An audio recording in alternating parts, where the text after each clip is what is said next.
Hi, my name is Briana Toole, and I am an assistant professor of philosophy at Claremont McKenna College.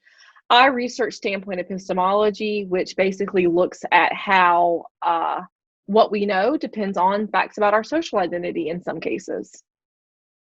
My big picture question is, how does some knowledge get normalized? And more importantly, whose knowledge gets normalized? How does some knowledge get normalized? And by this, I mean, how does knowledge get systematized? And whose intelligence, whose knowledge gets systematized? And what does that mean for people whose bodies of knowledge deviate from the supposed norm? So I want to start by grounding, my big picture lecture by thinking and talking about the current social and political moment. So let's think just a little bit about George Floyd. Some people see the video of George Floyd being killed, and they see a justifiable use of police force. And then some people see a clear case of police violence. And this sort of discrepancy in what we see and how we interpret what we see exists in more innocuous cases as well. So think, for instance, about perceptual illusions. My personal favorite is the blue-black/white gold dress. Some people see that dress as blue and black, others see it as white and gold. Or consider for a moment the famous Wittgensteinian Gestalt.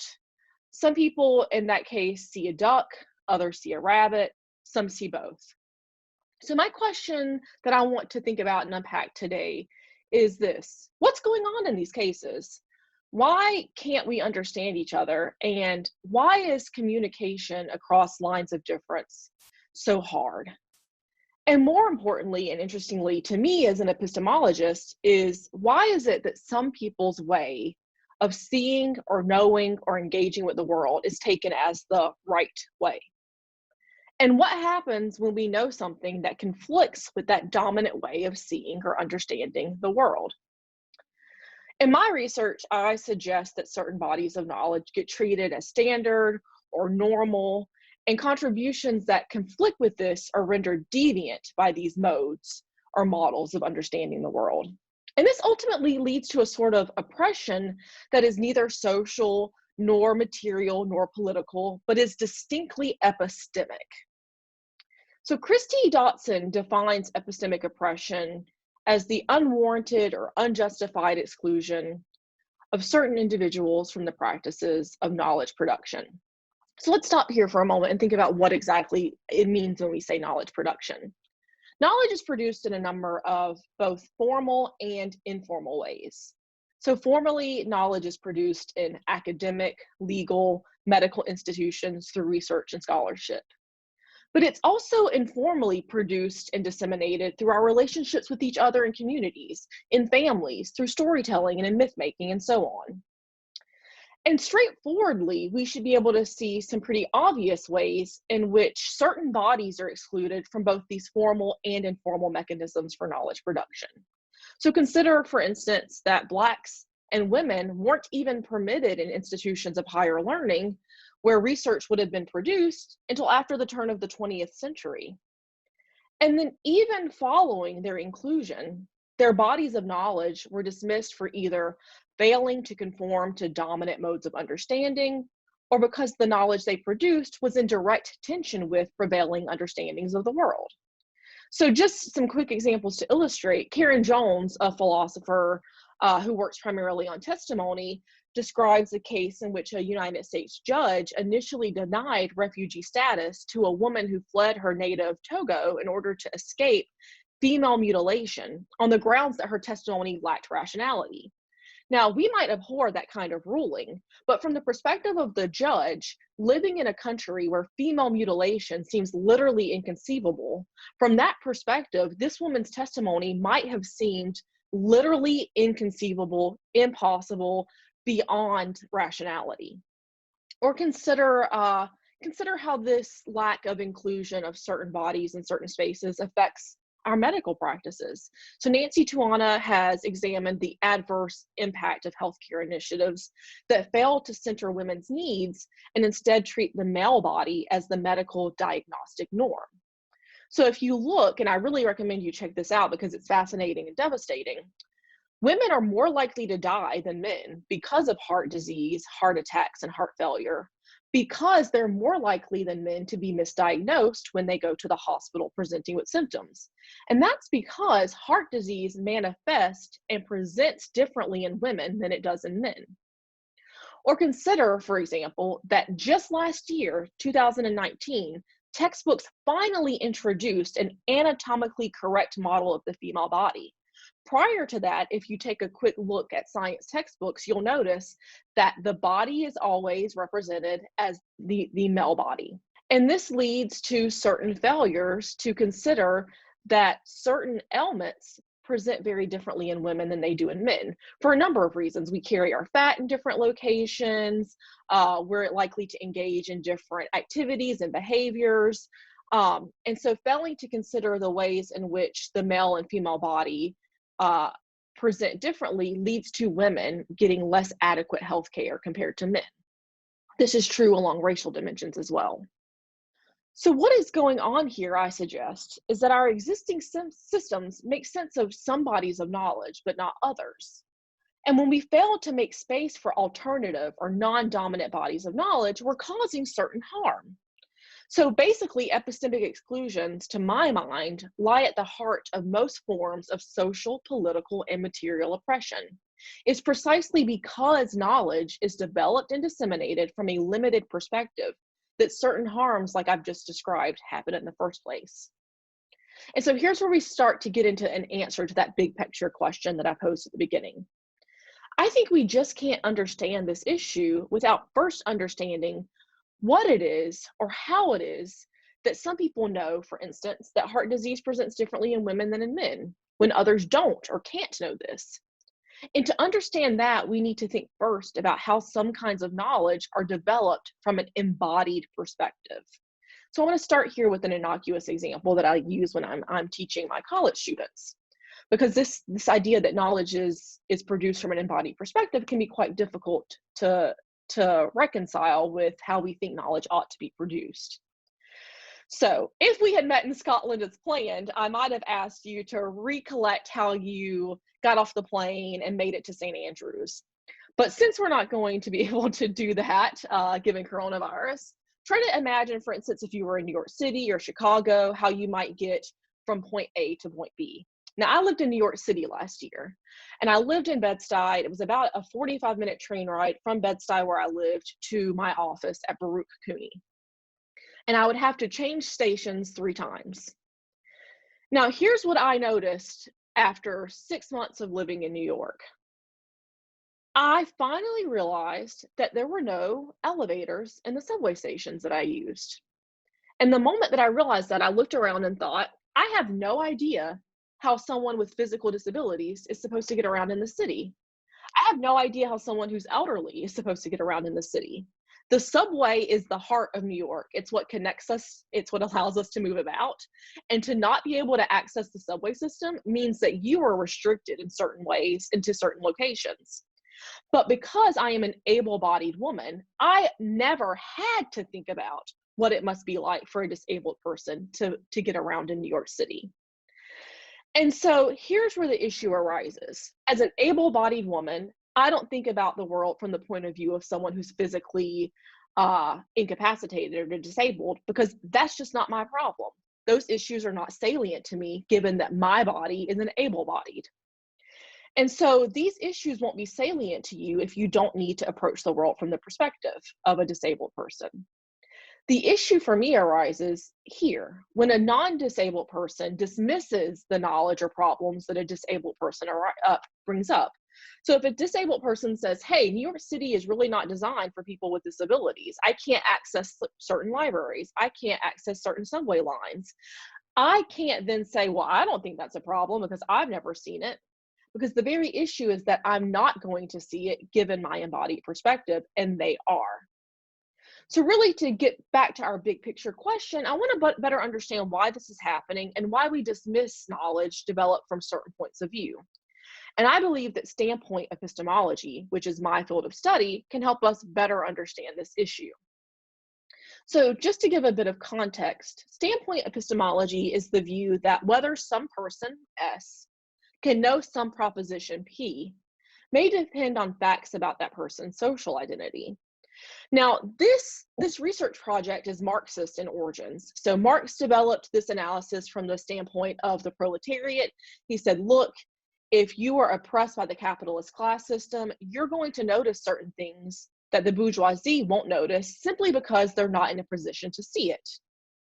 And so his account was devoted entirely to our relationship to labor. Now, Marxist feminist accounts went on to expand their analysis to include gendered labor. So one of the things that Marx missed in virtue of being in a male body is that women do a whole extra set of labor when they come home from the factories. It's what we now call the double shift. Women work in factories, and then they come home and they do another round of labor that allows for the production and reproduction of laborers themselves. They wash laundry, they cook, they clean dishes, they care for elderly, and then they literally produce more workers and that they reproduce and make children. But that's not labor that's paid, and so it fails to be recognized as labor at all in many contexts. Now, my account broadens this analysis beyond our relationship to labor to account for social experiences more broadly.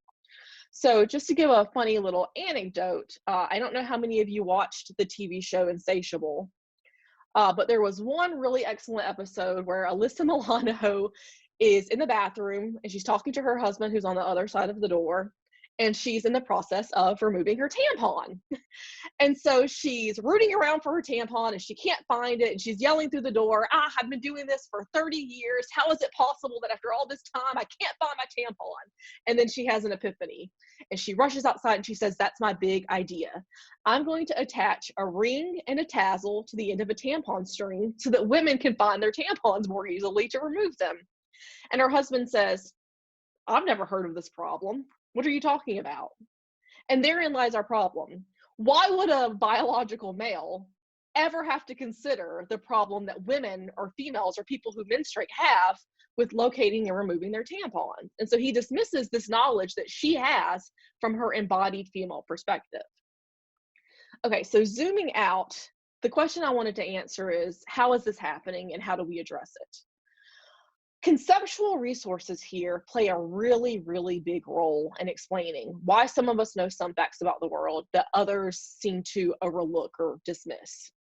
Now, conceptual resources are tools that we use to attend to aspects of our environment. So when I say conceptual resources, I mean the concepts, the language, and their associated criteria that we use for making sense of the world.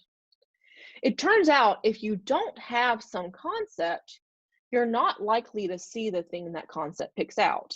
So here's an illustration, and this one comes from some interesting work in neuroscience that looks at the relationship between color concepts and perceptual experience. So these researchers went out and did some interviews with the Himba tribe. They're located in Namibia. And it turns out the Himba lack the concept for the color blue. And the reason that they lack this concept is because they live in a desert-rich environment in which there are very few blue objects. It also turns out that blue is not a color that occurs in nature very often. So beyond the sky, if you live in a desert environment, there might not be any blue objects around you. It turns out if you show the Himba 11 green squares and 1 blue square, it will take them several minutes before they can tell you which square is the odd man out. And that's because they don't have the concept for blue. But interestingly enough, because they live in an environment where there are lots of different shades of green, they have tons of different concepts to delineate between different shades of green. So if you show them 11 green tiles and 1 green tile that's a slightly different shade of green, they can immediately locate the square that's different. Now you present that to someone who's grown up in a Western context where we don't have as many concepts to pick out different shades of green. So someone like myself, it takes me minutes to find the different green square. And so the situation's inverse because they have lots of green concepts, but we don't have the same number of concepts. They're much better at identifying different shades of green than we are. Conversely, because we have the concept blue and they lack it, we're much, much better at identifying the blue square than they ever could be. And this isn't just true of the Heba. It turns out in Russia, they also have many, many different concepts to pick out varying shades of red. And consequently, they're much better at identifying differences in shades of red than we are in the United States. Now, to return to this idea of conceptual resources, here are some examples to give you a sense of what I mean. Conceptual resources might include something like marriage. Marriage historically would have been defined as a union between a woman and a man. But our concepts can change as we change. So we now realize that marriage is a societal construct. And so we no longer define it as a union between a man and a woman, but as a union between two consenting adults. Or consider, for instance, our concept of woman or women. 20 years ago, we might have defined women as adult biological females. But once again, we now know that woman is a social construct. It doesn't pick out anything essential to a person's body. And so our concept of woman has expanded so as to include people who identify as women, even if they're not biologically female. But here's where the problem arises. Many of our conceptual resources are shaped by the dominant perspective, the dominant experience, the dominant point of view. And this leaves a lacuna where experiences of marginalized individuals are concerned. So consider, for instance, the concept of sexual harassment. That was not introduced into our legal terminology until the 1970s after a group of women participated in a process known as consciousness raising. Carmita Wood, a Black administrative assistant in the Cornell Department of Nuclear Physics, experienced sexual harassment from her boss. She left her employment, but when she was going to file for unemployment, she couldn't explain why she had left her job because there was no conceptual resource to explain what had been happening to her. Consider alternatively the concept of marital rape, the idea that a person can be raped by someone who is their spouse. This did not enter the legal lexicon until 1993. So prior to 1993, any woman who might have been raped by her husband had no way of explaining that because rape is defined as the taking of something that's not yours. But the presumption of marriage was that women are viewed as property, and so men are entitled to their wives' bodies. So before the introduction of the concept of marital rape, wives who had been raped by their husbands had no way of explaining what they'd experienced. Or consider the more contemporary example of microaggressions. So microaggressions are these sort of subtle indignities that pick away at some aspect of your identity. So for instance, if you're Latina and someone asks you, where are you really from? The implication being that because you're not white, you can't really be an American. Or if you're a person who menstruates and you're in a particularly grumpy mood and someone says, oh God, you must be on your period, huh? The suggestion being that your anger is not rational because you're a woman. If you look this up, you'll see that microaggressions still are not accepted as a thing that picks out a real phenomenon. So people say that if you look up Jonathan Haidt, or I believe it's Greg Lukianoff, they argue that microaggressions are a tool of snowflakes to complain about something when there's nothing happening. But for those of us who experience microaggressions, we know that they're very real and they do pick out a real phenomenon. And so there's this tension between how the marginalized are trying to describe the world and then communicating that to the dominant who still don't see the world in that way. So what happens is the dominant tend to discount marginalized experiences because they don't have the conceptual resources to understand what it is we're trying to communicate. This has the unfortunate consequence that it creates a feedback loop so that the marginalized can't contribute their knowledge. Now, think about this. This seems like a really academic interest and academic concern, but the truth is that this is a worry that applies more broadly. It trickles down into every single system in which we participate. So consider the process of schooling and myth building and how schools maintain and reify certain myths so that they naturalize submission. So we might learn in school via our relationships with others or how we see teachers treated that perhaps we think Blacks are violent, or Blacks are more likely to be criminal, or Blacks are unreliable. What this does is create a system in which we view Black people as unreliable testifiers, and so we don't trust their testimony. As such, when a Black person tells us, hey, I've experienced an instance of police brutality, we might take the perspective of the dominant and suggest something like, oh, well, the Black person probably deserved it. If they had just complied, they wouldn't have gotten shot.